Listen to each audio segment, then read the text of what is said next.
Why love bombing works on smart people. The neuroscience of being hooked. Here is something that confuses a lot of people. The victims of love bombing are not, on average, naive people. They are not people who lack self-awareness or critical thinking. The research suggests the opposite. Highly empathetic people, highly intelligent people, people with strong emotional depth. These are the ones most reliably targeted and most successfully hooked. Why? Because the answer has almost nothing to do with gullibility and everything to do with neuroscience. What love bombing does to your brain, chemically, structurally, in terms of how it rewires rational judgment, could hook almost anyone. The difference is not intelligence. The difference is information. Once you understand the mechanism, you can see it in real time. And once you can see it, you can no longer be fully captured by it. Why? Because the answer has almost nothing to do with gullibility and everything to do with neuroscience. What love bombing does to your brain, chemically, structurally, in terms of how it rewires rational judgment, could hook almost anyone. The difference is not intelligence. The difference is information. Once you understand the mechanism, you can see it in real time.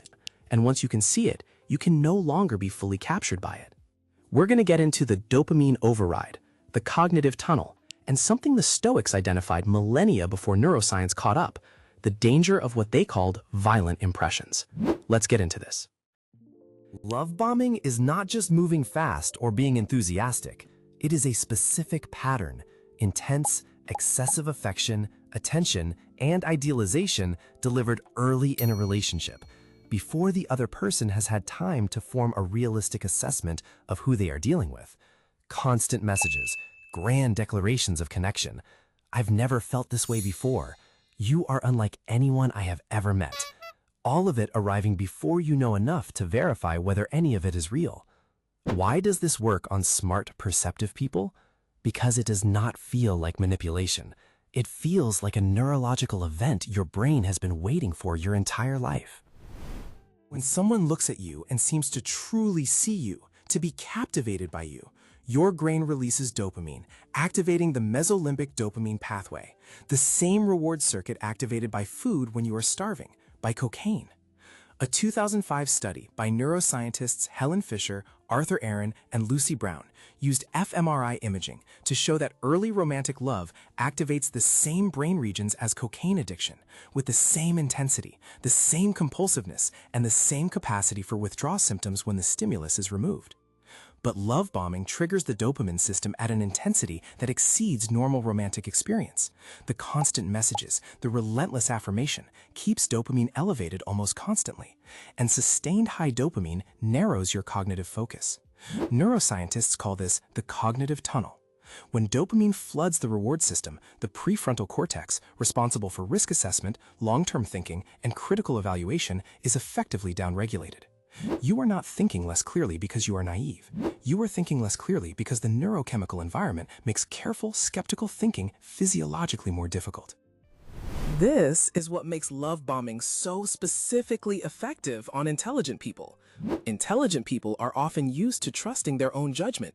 They have good track records of reading situations accurately. So when their gut says, "This feels incredible, this feels real, this person is extraordinary," they listen to that signal. They trust it. What they don't know is that the signal is being artificially amplified. The gut is not reading the person. The gut is reading the dopamine. And the dopamine has been deliberately manufactured by a pattern of behavior specifically designed to produce it. That brings me to something the Stoics understood with extraordinary precision, long before anyone had a word for dopamine.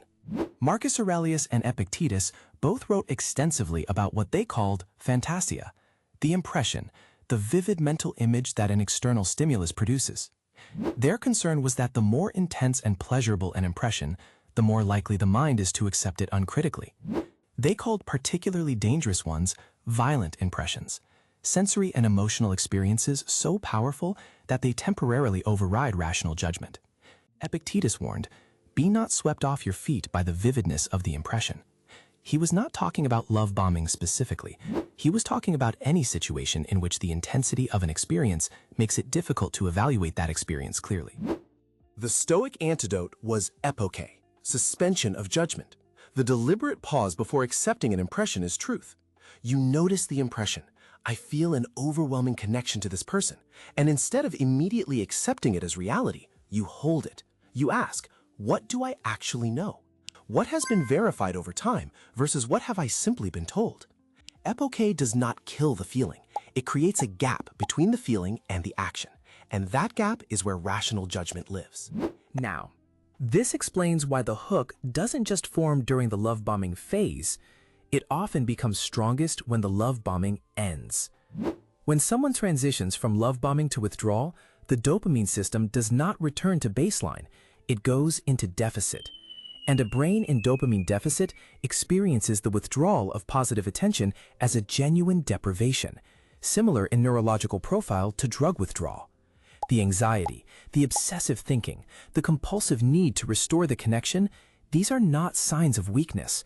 They are signs of a nervous system chemically conditioned to require a specific stimulus and now experiencing its absence. Psychologist Judith Herman noted that the cycle of intense positive reinforcement followed by withdrawal, documented in hostage situations, cults, and abusive relationships, reliably produces a powerful, paradoxical bond. The greater the contrast between warmth and cold, the stronger the neurological imprint. The brain encodes the warm phase as extraordinarily significant and the cold phase as something to be urgently reversed. The result is a person who is not simply attached. They are conditioned. And here is the insight that changes everything. The conditioning is not a character flaw. It is a neurological response to a neurological input, which means the path out of it is not willpower or self-criticism. It is understanding the mechanism and systematically interrupting it. Seneca wrote, I know what deserves my energy, and most things do not. Love bombing creates the illusion that this person, this connection, is irreplaceable, the answer to something you had been missing. The Stoic response is to examine that illusion with precision, not to destroy hope, to restore accuracy. All right, here is the practical framework. 3 steps for identifying love bombing in real time and protecting your judgment without shutting down your capacity for genuine connection. Step 1 is pacing as a test. Genuine connection develops through accumulated shared experience, through seeing how someone handles difficulty, conflict, and time. Love bombing bypasses all of this by manufacturing the feeling of connection before any evidence exists. So slow down, deliberately. If the other person responds to your slowing with pressure, urgency, or hurt, that is information. Genuine interest is patient. The need to rush is almost always the need to secure you before your judgment has time to catch up. Step 2 is evidence versus impression. Draw a line down the middle of a page. On one side, write everything you feel, the impressions, the sense of connection.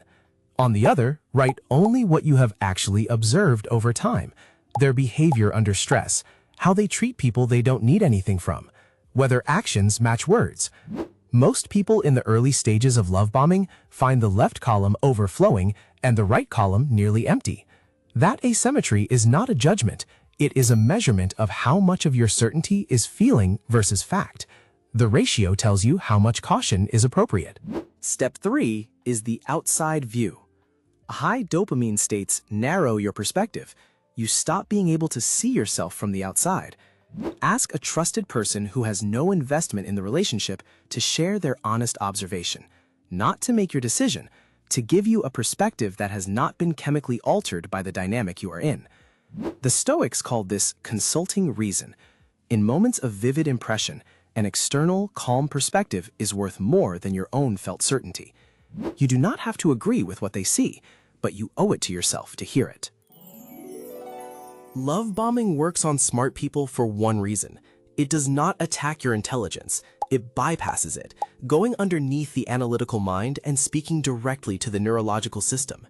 The only defense is to bring it back above, to see it clearly, name it accurately, and refuse to let the intensity of an impression stand in for the weight of evidence. If this made something click, subscribe. because the people who understand these patterns always stay one step ahead.